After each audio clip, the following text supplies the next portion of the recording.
Bueno, pues el día de hoy traemos una continuación del libro de Juan. Vamos a leer el versículo 1, que estamos estacionados en el versículo 1 de Juan.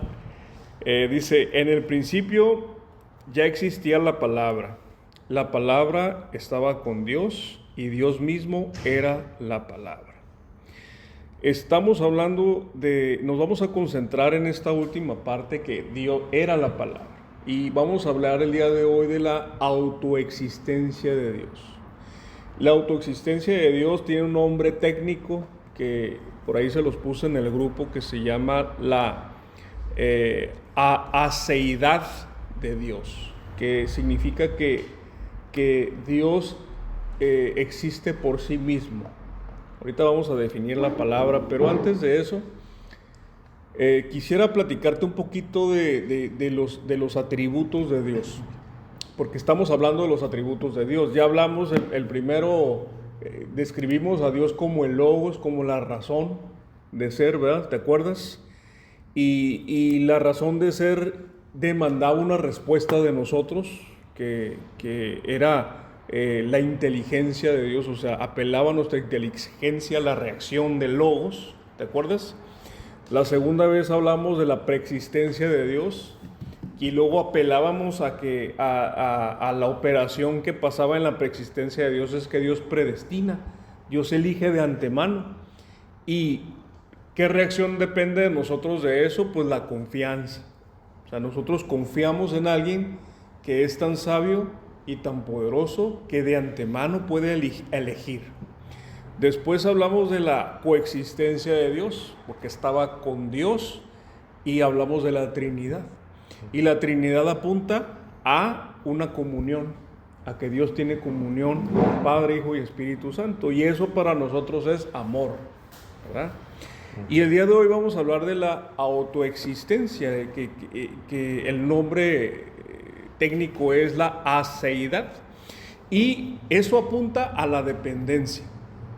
Ahora, podemos ver a Dios en dos categorías principales, describir a Dios en dos categorías principales. La primera categoría, vamos a suponer que es mi mano izquierda, que es la categoría de atributos eternos, es decir, omnipotencia, omnipresencia, omnisciencia, atributos infinitos que se llevan a un extremo máximo.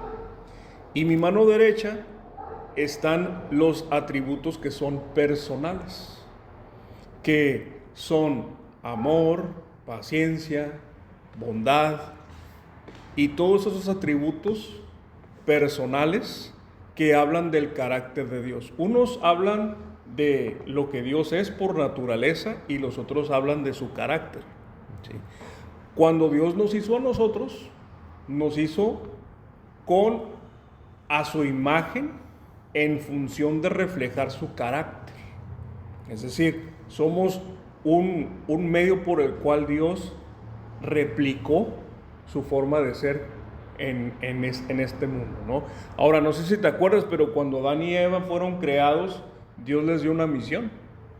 Básicamente esa misión, ¿qué era? La misión de Adán y Eva era hacerla de Dios para la creación en la tierra. Ellos eran el representante de Dios en la tierra. Iban a gobernar a los animales, a todo ser vivo en la tierra. Ellos iban a hacer lo que Dios es para nosotros, pero nosotros para la tierra. En el sentido de gobernanza, no en el sentido de creación y todos los atributos infinitos, ¿sí? Entonces, ese es el sentido, ¿no? Ahora, cuando nosotros describimos a Dios en sus atributos, en los atributos máximos, en los atributos infinitos, utilizamos dos herramientas para describir a Dios en sus atributos máximos y también en sus atributos personales. Pero básicamente el primer lente, son dos lentes grandotes. El primer lente se llama Biblia. A través de la Biblia nosotros podemos conocer las características de Dios. Ese es el lente, primer lente. Después de la Biblia tenemos un segundo lente que nos da un norte. El segundo lente se llama la teología del ser máximamente perfecto o grande. Es decir, un grupo de teólogos, un grupo de pensadores a lo largo del tiempo, inclusive desde los judíos hasta del Antiguo Testamento hasta estos tiempos que se sigue perfeccionando eso, han utilizado estas herramientas que son herramientas de razón, herramientas lógicas, para describir una entidad divina que posee todas las perfecciones posibles a un grado máximo. Es decir, la Biblia no es exhaustiva en describir cómo es la omnipotencia de Dios, pero el segundo lente te dice que tú debes de llevar la omnipotencia de Dios a un grado de perfección máxima, y así debes de poder describir a Dios. Entonces, esos son los dos brazos con los cuales nosotros, o los dos lentes con los cuales nosotros empezamos a describir a Dios. Ahorita estamos hablando de que Dios es una persona que se puede describir, una persona, un ser que se puede, que le podemos nosotros atribuir características. Ahora, hay un grupo de personas que creen en Dios, pero creen en un Dios infinito, pero no personal. Como por ejemplo, ¿quiénes?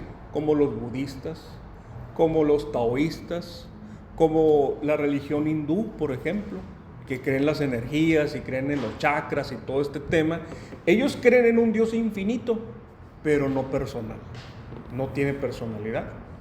Ahora, por contraparte, hay otras personas que creen en un Dios personal que no es infinito. Por ejemplo, los dioses de la mitología griega, que Zeus, que Poseidón y todos estos dioses que ellos les atribuyen poderes, son personales pero no son infinitos. Pero la Biblia nos describe un Dios infinito y personal. Es las dos cosas, de manera que lo engloba todo. Ahora, cuando Dios se presenta a las personas, a lo mejor, y tú lo ves en la Biblia, cuando Dios se presenta a las personas y les descubre, se deja ver un atributo de Él, una parte de Él, todas las personas que la Biblia describe cuando Dios tiene un encuentro con ellos, tienen una reacción. Y, por ejemplo, te pongo un ejemplo, ¿no? Cuando ellos contemplan a Dios, la respuesta de ellos es en función de lo que vieron de Dios. El ejemplo te lo voy a platicar, por ejemplo, en Isaías 6, Isaías vio a Dios en su trono y había seres alrededor cantando: Santo, Santo, Santo es el Señor Todopoderoso, la tierra está llena de su gloria. Eso cantaban todo el tiempo. Y la reacción de Isaías, ¿qué fue? La reacción de Isaías dijo: caramba, soy un hombre pecador. Isaías contempló la santidad de Dios y la reacción de Isaías fue: mi conciencia de pecado es la reacción a lo que acabo de ver yo de Dios. Otro ejemplo, Job. Cuando Job estaba renegando o estaba mal describiendo a Dios, Dios, a partir de Job 39 en adelante, se le presenta y le empieza a decir: ¿dónde estabas tú cuando yo estaba haciendo esto? ¿Dónde estabas tú cuando yo ordenaba los mares? ¿Dónde estabas tú cuando yo le ponía, cuando yo hacía los montes, cuando ponía las estrellas en su lugar y todo este tema? Y les empezaba a decir todo este asunto. Y la reacción de Job, ¿cuál fue? Porque ahí lo que Dios estaba mostrándole a Job era su omnipotencia y sabiduría. La reacción de Job, ¿cuál fue? La reacción de Job fue taparse la boca y humillarse, ser humilde. ¿Sí? Yo he estado hablando de cosas que yo no entendía, mejor me tapo la boca y me hago humilde. ¿Ves? Job estaba experimentando, se le estaba presentando una característica de Dios que él no había palpado. Otro ejemplo, David en el Salmo 139 habla de que Dios, que hay cosas maravillosas. Él lo hizo en el vientre de su madre. Si me voy al oscuro, me ves como si fuera de día. Si me trato de ir a lo alto, ahí estás tú. Si me voy a lo más profundo, ahí estás tú. Y David empieza a describir en todos los lugares en donde él pueda ir, Dios ahí va a estar y lo va a estar viendo. David estaba describiendo la omnipresencia de Dios, y la reacción de David en el Salmo es un temor reverente, es decir, no importa dónde me vaya, Dios me va a ver. No importa dónde esté, Dios va a saber que estoy haciendo lo malo. Entonces, al final de ese salmo dice, examíname, ve que no estoy haciendo nada malo, mi corazón está fiel a ti. ¿Por qué? Porque este amigo había entendido que Dios lo ve todo. Y el último ejemplo que te voy a... Hay muchos ejemplos, pero el último ejemplo para sentar esto es el ejemplo de Juan en Apocalipsis. Juan en Apocalipsis se le presenta a Jesús en su forma glorificada y este compa cae como muerto al piso. Jesús se presenta con su uniforme militar, con su uniforme listo para empezar la guerra, similar a como se le presentó antes de entrar a Jericó, ¿cómo se llama el discípulo de Moisés? Josué, similar a como se le presentó a Josué en su uniforme militar, pero ahorita ya glorificado y resucitado, Jesús se le presenta y le dice, yo soy el que estuve muerto y vivo, y voy a juzgar no solamente a mi iglesia, sino a todo el mundo. Le empieza a describir todo lo que va a hacer, todos los juicios que va a tener contra el mundo, y la reacción de Juan es debilidad. ¿Por qué debilidad? Porque no hay nadie, ni siquiera el diablo, que pueda levantar un dedo o algo para detener lo que Dios va a hacer.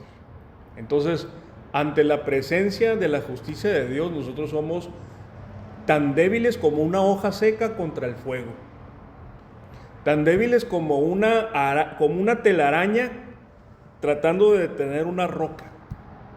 Así es nuestra condición delante de Dios. Entonces, habiendo hablado esto, pues es posible conocer a Dios, pero mira, tenemos que hacer una distinción. Tenemos que hacer la distinción de conocer acerca de Dios y conocer a Dios. No son lo mismo. ¿Dónde, hijo? Buenas noches. Qué bueno que viniste. No es lo mismo, conocer acerca de Dios. Agárrate una silla, hijo, que conocer a Dios. El conocer acerca de Dios es tener información nada más. Puedes tener información de algo o de alguien, y la información, si le quieres poner un nombre, la información es teología, ¿verdad? Puedes ser experto en teología sin conocer de quién estás hablando, ¿verdad? El contraste es, el conocer a Dios es experiencia, y la experiencia la experimentan nada más los discípulos. Alguien que escucha de Dios y que tiene una relación con Dios y camina con Dios. Y, por ejemplo, me gusta el ejemplo de Juan el Bautista, porque Juan el Bautista pone este ejemplo que lo voy a retomar. Dice, yo soy el amigo del novio que presenta a la novia al novio. ¿Sí? Pero lo voy a poner al revés el ejemplo, ¿no? Imagínate por un momento que todos estamos en edad de casarnos.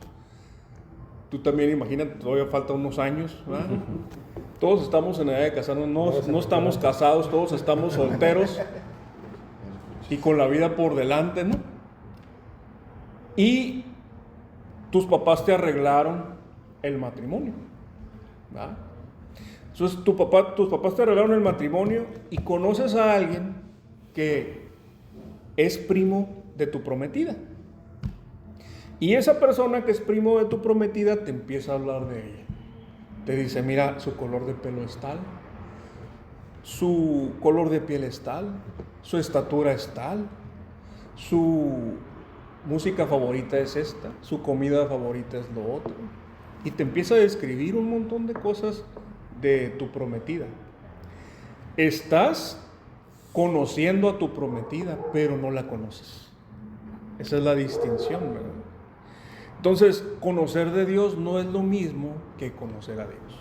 Eso es lo que te quiero yo dar a entender. ¿Por qué? Porque tu primo que te está describiendo a tu prometida, a lo más que puede llegar a hacer es a que tú digas, híjole, ya la quiero conocer. ¿A poco no? Es a lo más que puede llegar. Un maestro, alguien que te platica la palabra, alguien que te enseña, a lo más que puede llegar es a que tú digas, híjole, yo quiero conocer a Dios. Yo no puedo hacer el trabajo de que tú conozcas a Dios. Eso es algo que te toca a ti, porque es experimental, no es intelectual. Entonces, el trabajo de un maestro es eso, y el trabajo de un discípulo es conocer a Dios. Ahora, hay teólogos que conocen de Dios, pero no conocen a Dios.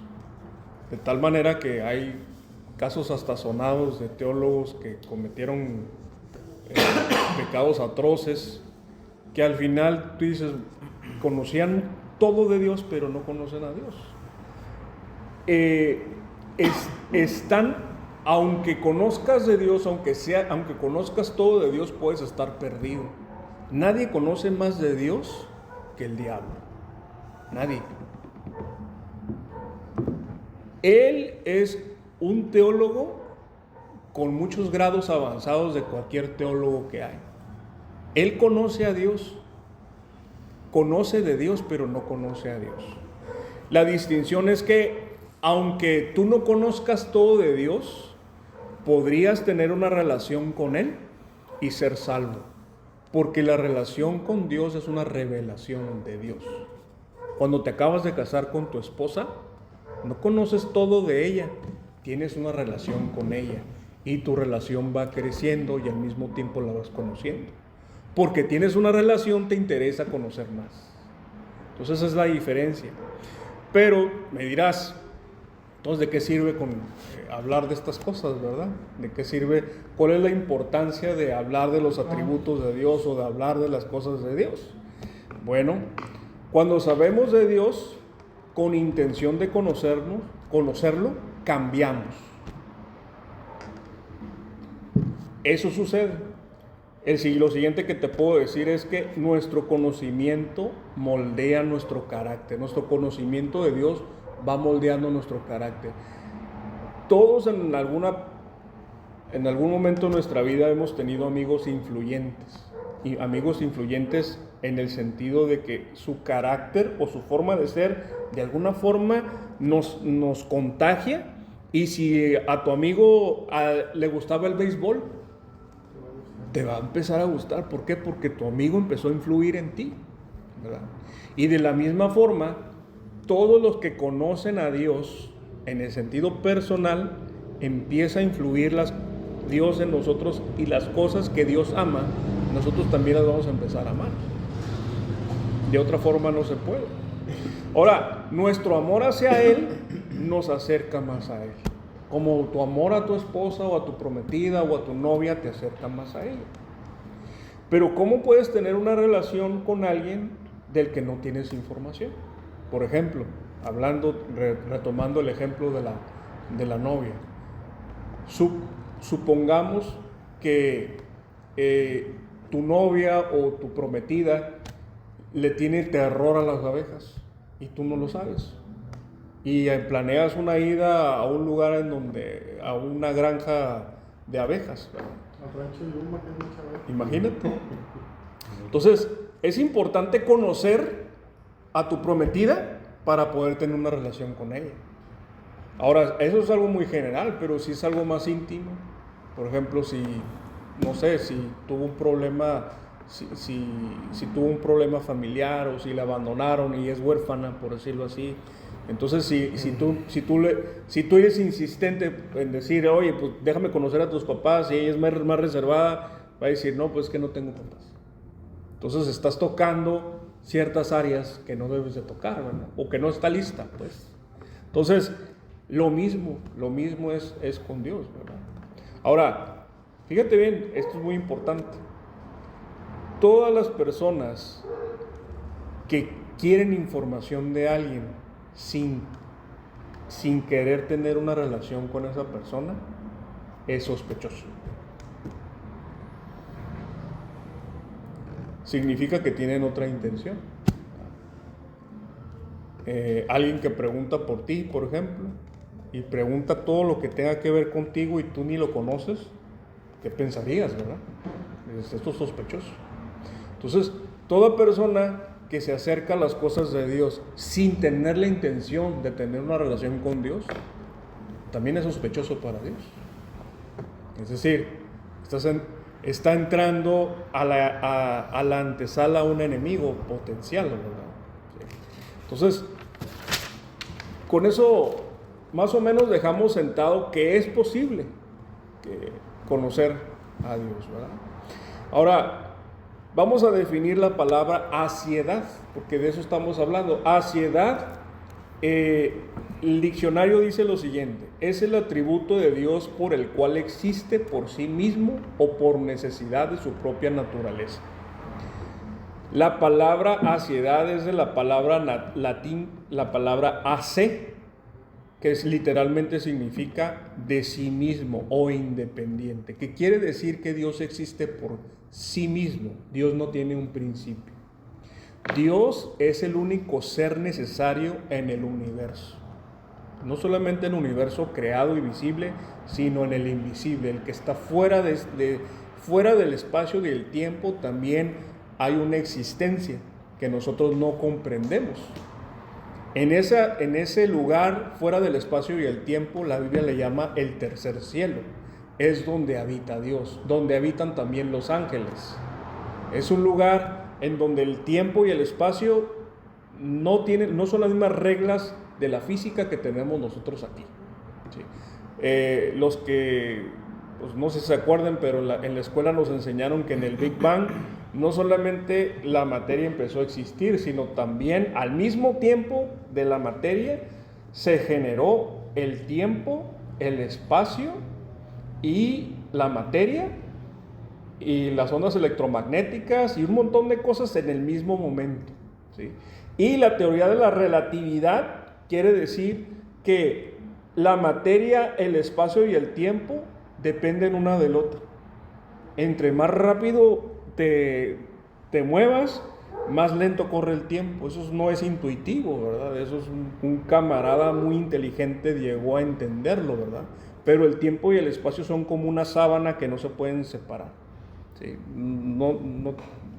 No te quiero hacer bolas ni tampoco, porque no es una clase de física, pero eso es muy interesante, muy, muy interesante.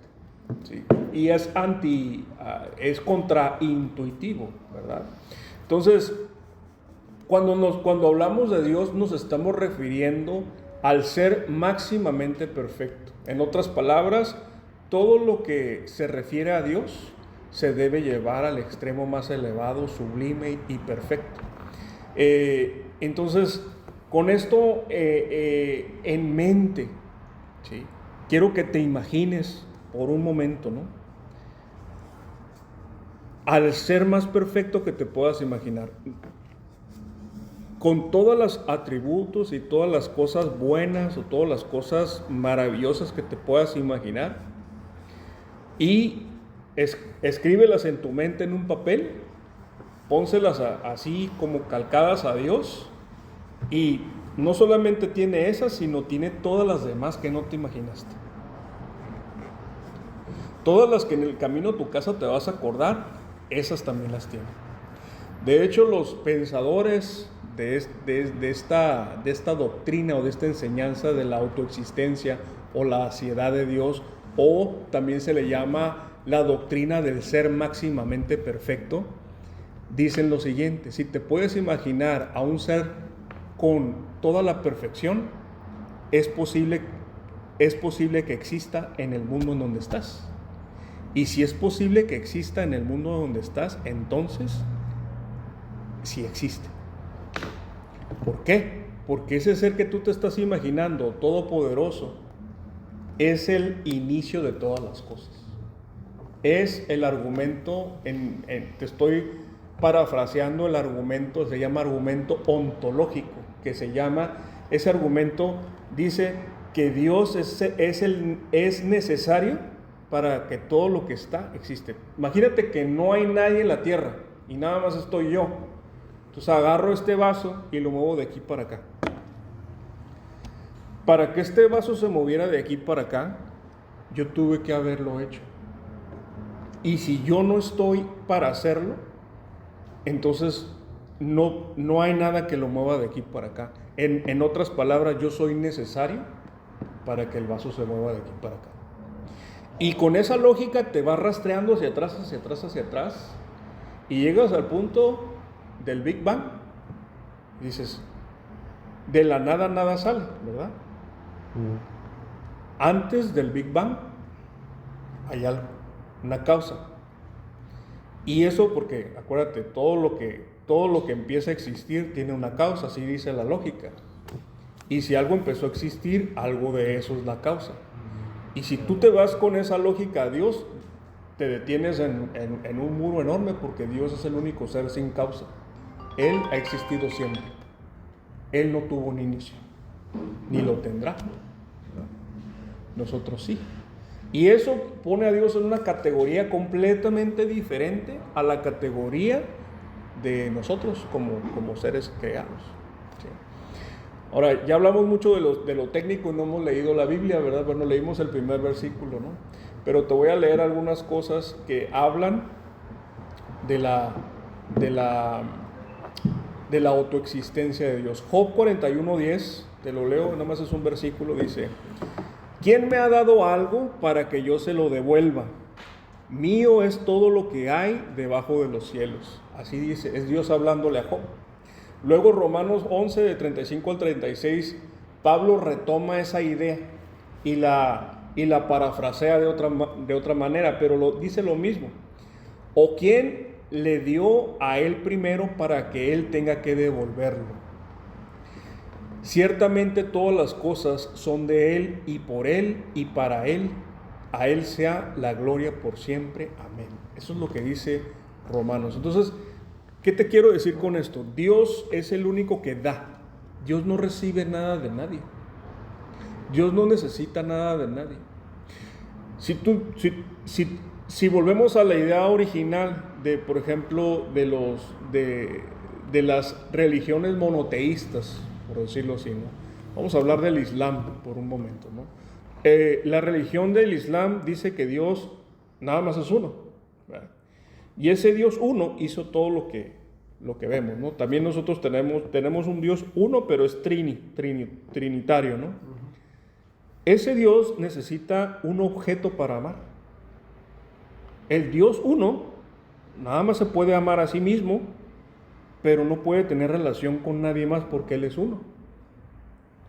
Pero si tú lo contrastas con el Dios de la Biblia, el Dios de la Biblia es trinitario, de manera que Dios tiene todo el amor en sí mismo, tiene toda la comunicación en sí misma, tiene toda la relación familiar en sí mismo, de manera que si tú lo amas, no lo hace más excelente a Dios.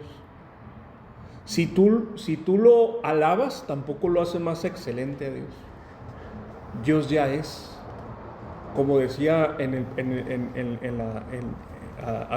hace rato que les mandé el texto, ¿no? El gran yo soy, yo soy. Esa es su respuesta para cuando alguien le pregunta quién es. Y si tú agarras ese yo soy y lo pones detrás de todas las incógnitas difíciles de la humanidad, Él encaja perfectamente ahí. Y no estoy hablando de la mal llamada teoría de los huecos, ¿no? De la teología de los huecos que hablan los ateos, porque los ateos dicen, no, es que tú tienes la teología de los huecos. ¿Qué quiere decir eso? Que todo lo que la gente no se puede imaginar, entonces ahí le ponen a Dios. No. Dios es la respuesta a muchas preguntas que ya se han contestado de una forma científica, pero no... La descripción de la realidad no te dice cuál es la intención personal de quien lo hizo. Te pongo un ejemplo y te recuerdo, no es una clase de física, ¿no? Pero bueno, aquí está este vaso, ¿no? Este vaso está conteniendo un líquido y este líquido está en forma, sus moléculas no están suficientemente separadas como para que sea gas, y te puedo describir físicamente cómo todo lo que está pasando aquí en este tema, ¿no? Y podemos hacer un libro de todo lo que tenga que ver con este vaso. toda la teoría física, toda la teoría de todo, hay el material, aunque no lo veas, aquí hay un ingeniero químico, se está deshaciendo, ¿sí? Por las leyes de la termodinámica, todo se está desgastando, la velocidad de las moléculas se está desacelerando de alguna forma y va a terminar este vaso derramándose si te esperas el suficiente tiempo, ¿verdad? Ahora, y ahí, fíjate, ya me gasté un montón de tiempo de lo que te estoy diciendo, ¿verdad? Pero esa es la explicación científica del vaso. Pero la razón por la cual está aquí es porque tengo sed.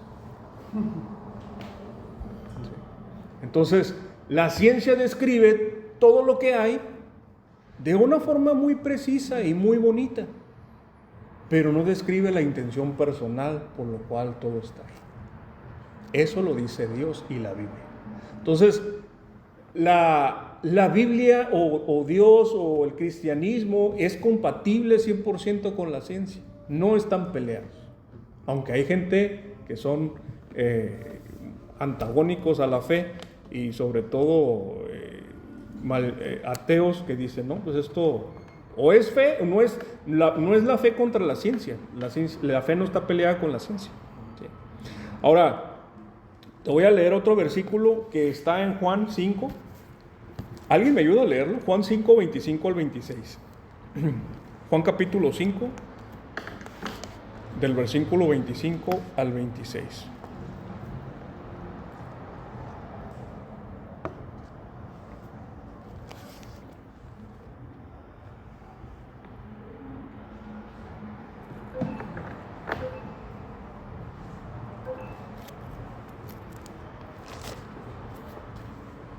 Juan 5, del 25 al 26. Ajá, la versión que tengas, no pasa nada. Porque Dios habla hoy. Ok. Dice, les aseguro que viene la hora, y es ahora mismo, cuando los muertos oirán la voz del Hijo de Dios, y los que lo oigan vivirán. Porque así como el Padre tiene vida en sí mismo, así también ha hecho que el Hijo tenga vida en sí mismo. Ahí el énfasis que quiero hacer en esa parte es la igualdad del Padre con el Hijo. ¿Sí te fijaste? Es un lenguaje muy difícil de entender si no explicamos primero la Trinidad y todo este asunto que hemos llegado hasta este momento, ¿no? Dios Padre y Dios Hijo son coiguales, coexistentes, y los atributos de uno también son los atributos del otro. ¿Por qué? Porque no se pueden separar, son uno solo. Y dice, el Padre tiene vida en sí mismo y yo también tengo vida en mí mismo. Y aunque alguien esté muerto, yo le puedo dar vida. Por eso dice Jesús que yo soy el camino, la verdad y la vida.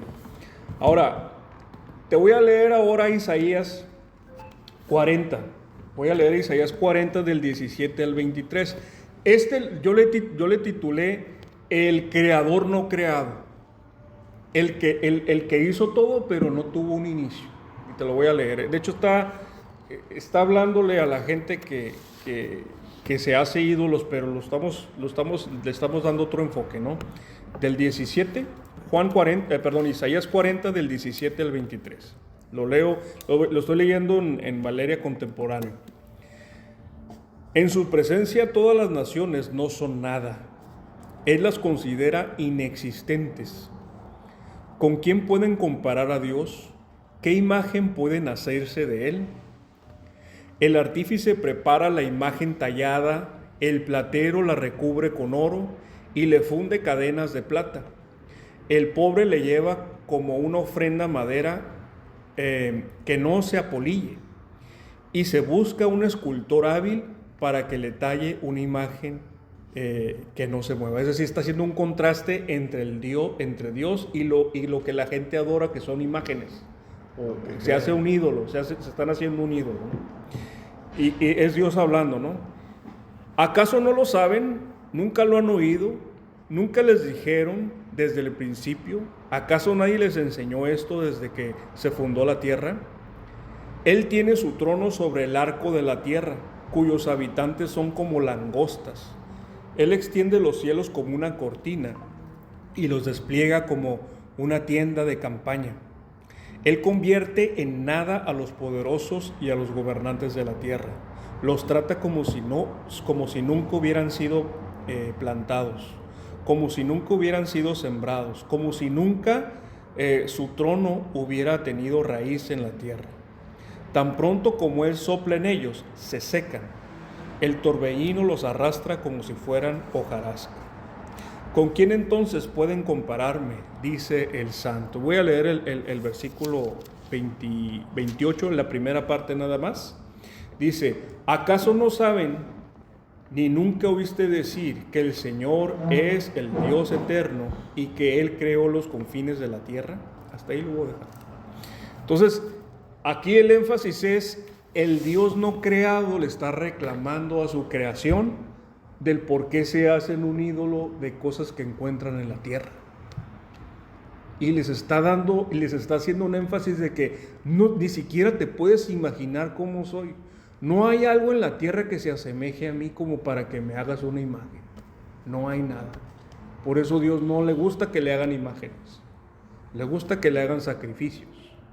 Le gusta que tú seas un sacrificio, que tú te pongas en el altar y digas: Señor, aquí está mi cuerpo, aquí está mi mente, aquí está mi corazón, yo soy sacrificio vivo, te entrego mi vida, gobiérname de aquí en adelante. Eso es lo que a Dios le gusta. No le gustan las imágenes, le gustan los sacrificios. Y el sacrificio que más le agrada es el sacrificio de su Hijo Jesús. De hecho, cuando tú te presentas delante de Dios, lo que tienes que oler es oler a la sangre de su Hijo para que te acepte. Si no, no te acepta. ¿Sí? Ahora, después de haber leído esto, hay un pasaje paralelo a esto que me gusta, que está en Primera de Corintios. Lo voy a leer, Primera de Corintios 8, del versículo 5 al versículo 6 nada más. Desde el versículo 1 de Primera de Corintios 8 está hablando de los ídolos. Y acuérdate, ahorita acabamos de terminar de hablar de los ídolos, entonces no voy a leer desde el 1, pero te voy a leer desde el 5, del 5 al 6, porque aquí hay algo muy interesante que tenemos que entender, que habla de la autoexistencia de Dios. Dice, versículo 5, aunque hay algunos que se llamen dioses, ya sea en el cielo o en la tierra, así como hay muchos dioses y muchos señores, es decir, muchos ídolos, mucha gente que tiene un santito para esto.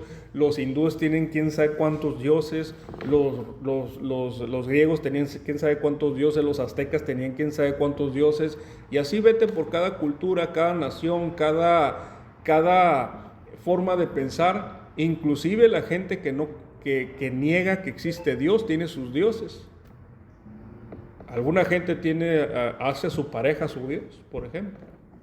Y los objetos que son creación los convierten en dioses, ¿verdad? Entonces, en el versículo 6 dice: para nosotros hay un solo Dios, el Padre, de quien proceden todas las cosas y a quien nosotros pertenecemos, y un solo Señor, Jesucristo, por medio de quien existen todas las cosas, incluso nosotros mismos. Vuelve a estar ahí la igualdad. Aunque sean iguales, tienen roles diferentes. Tú y tu esposa son iguales, pero tienen roles diferentes. Tienen el mismo valor, pero tienen actividades diferentes. Entonces, el Padre dice aquí, del Padre de quien proceden todas las cosas. El Padre ideó, planeó, hizo los planos, y Jesucristo es el ejecutor, es el dador de la vida. No solamente es el ejecutor, sino que todo tiene que tener movimiento para que no se muera. Todo aquello que deja de moverse se muere. Aunque parezca que no se está moviendo, aquí lo que está, hay un montón de cosas moviéndose aunque no la veas, aquí en el vaso. ¿Sí o no, ingeniero? Sí, claro. Y se mueven a velocidades cercanas a la luz. Ahí está. Es otra dimensión. Sí. Entonces, y dicen por ahí los que estudian todo este tema de lo mucho más pequeño, que le llaman la mecánica cuántica, que cuando ya se acercan a conocer las cosas más pequeñas, hay cosas que se comportan como si tuvieran conciencia. Y sin caer en el tema del Dios del Dios de los huecos, Dios no deja que veas lo que no quiere que veas, básicamente. Entonces, Jesucristo es el encargado de que todo se mantenga en movimiento. Dice la misma Biblia que Él sostiene la creación con la palabra de su poder. Entonces Jesucristo es el encargado de que la vida se mantenga activa. Aunque Dios Padre hizo los planos, Jesucristo es el dador de la vida en el sentido de que su voz, su conciencia, su mente, en el momento que Jesús deje de pensar en nosotros, en ese momento caeríamos aniquilados y ni nos diéramos cuenta. Pero Dios no es así. Dios tiene un plan, ¿verdad? Ahora, ¿cuál es la reacción de nosotros a todo esto? ¿Verdad? Porque todos tenemos que tener una reacción de este tema. Te voy a leer un último versículo. Vamos a estar en Romanos capítulo 8. Romanos capítulo 8. Te voy a leer el versículo del 14 al 15.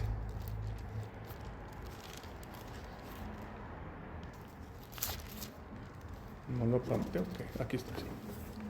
Romanos capítulo 8, versículo 14 al 15.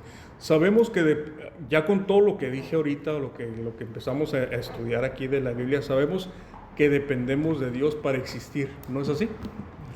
No estaríamos aquí, tu aliento en tu boca ahorita, el aire que estás jalando y lo metes a tus pulmones y se convierte en oxígeno y que viaja por tus venas y se convierte en todo lo que sabemos, el sistema circulatorio, es un regalo de Dios para ti. ¿Cuál es la reacción tuya a eso? Fíjate lo que dice aquí en Romanos 8 del 14 al 15, dice: porque los hijos de Dios son todos aquellos que son guiados por el Espíritu de Dios. Pues ustedes no han recibido un espíritu que los esclavice nuevamente al miedo, sino que han recibido un espíritu de adopción, con el cual clamamos, Abba, Padre. ¿Qué te quiero decir con esto? Mira, la Biblia tiene un montón de cosas, tiene un montón hay cosas específicas que te dice que tienes que hacer, ¿verdad que sí?